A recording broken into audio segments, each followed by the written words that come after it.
వీరభద్రకాళి మాత నమో నమ. పవన్ కళ్యాణ్ చూసి ఎందుకు అందరికీ అంత భయము? తెలంగాణలో కానీ ఆంధ్రప్రదేశ్లో కానీ రాజకీయ నాయకుడికి ఎందుకు ఎంత? ఇంతకుముందు ఆయన నుంచి ఏం చేయలేడు, వార్డ్ నెంబర్ కూడా కాలేడు, ఇతంతో ఏమవుతుందంటే భగవంతుడు వీరభద్రుడు నడిపిస్తాడు కాబట్టి 20కి 21 తర్వాత 2 ఎంపిస్తాను చూసినాం కదా అన్న. వీరభద్ర ఆటనన్న జగన్ నాటకం, మనమంతా బొమ్మలు, ఆయన ఆడించే బొమ్మలు. ఎప్పుడు ఖాళీ చేయలేదు, ఎప్పుడు వారంటీ గ్యారంటీ జీవితాలతో ఏదో శాసిస్తున్నాం అనుకుంటున్నాం. వీరభద్రుడు ఇచ్చేది అవకాశం ఇస్తాడు, మన తొక్కేది ఆయనే, లేపేది ఆయనే. మీరు ఓలా తెలియద్దండి. ఇప్పుడు తెలంగాణకి రోగం పట్టుకునేదే. ఆంధ్ర తెలంగాణ ఇవన్నీ ఏమరా? ఎవడి సొమ్మురా ఇది? శివుడి సొమ్ము కరగదింటున్నాం, భూములు కరిగిస్తున్నాము, కొండలు తవ్వుతున్నాము, వాగులు వంకులు తవ్వుకొని విచ్చిలివిడిగా మానవుడు బలి తెగిస్తున్నాడు. ఏదో పవర్ ఉండదంటే ఏమో చేస్తాడు, ఏం కాదు, వెనకే తిరిగిస్తున్నాడు. వీరభద్రుడు వచ్చినాడు ఆల్రెడీ, అందుకే రక్షకుడు వచ్చినాడు కాబట్టి ఈ కర్మ సిద్ధాంతం దుష్ట శిక్షణ శిష్య రక్షణ జరుగుతుంది. తప్పేవాడు చేసినా వదిలేదు ఉండదు.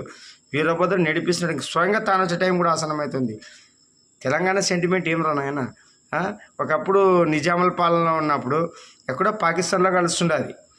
ఆ రోజు సర్దార్ వల్లభాయ్ పటేల్ గారు చెరువు తీసుకొని సైనిక చర్య తీసి వాళ్ళని ఇది చేసినాడు. కానీ ఇప్పుడు తెలంగాణ గురించి మాట్లాడుతున్నాం.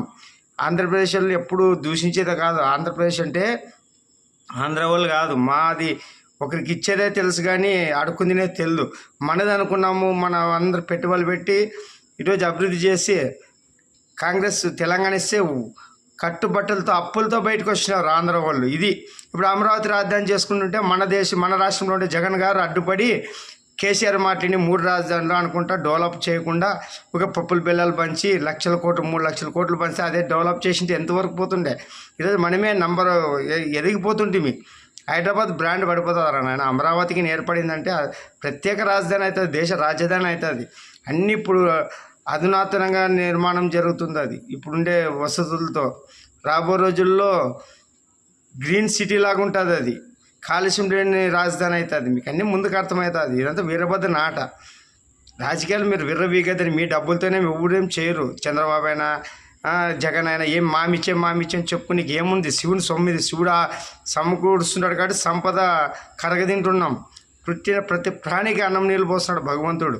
ఆయన గొప్పవర్రా. ఆ శివుడు, ఆ లోక మాతపిత పార్వతీ పరమేశ్వరుడురా, అన్నపుణ్యేశ్వరమ్మరా, ఆది శంకర్రా. అందుకే రా మీ అందరి ఆటలు ఇంక చెల్లు అసంగా ఎవరి పనులు వాడు చేసుకునే టైం వస్తుంది.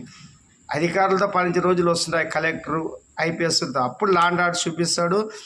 ఈ జింజియే ఇది. ఇప్పుడుండే యువకులు ఎంతమంది మారుతారో, మళ్ళీ ఎంతమంది కాలగర్భంలో కలిసిపోతారో ఆ దేవుడు చూసుకుంటాడు. ఎందుకంటే ఇప్పుడుండే యువకులు ఎట్లా తయారంటే అట్లా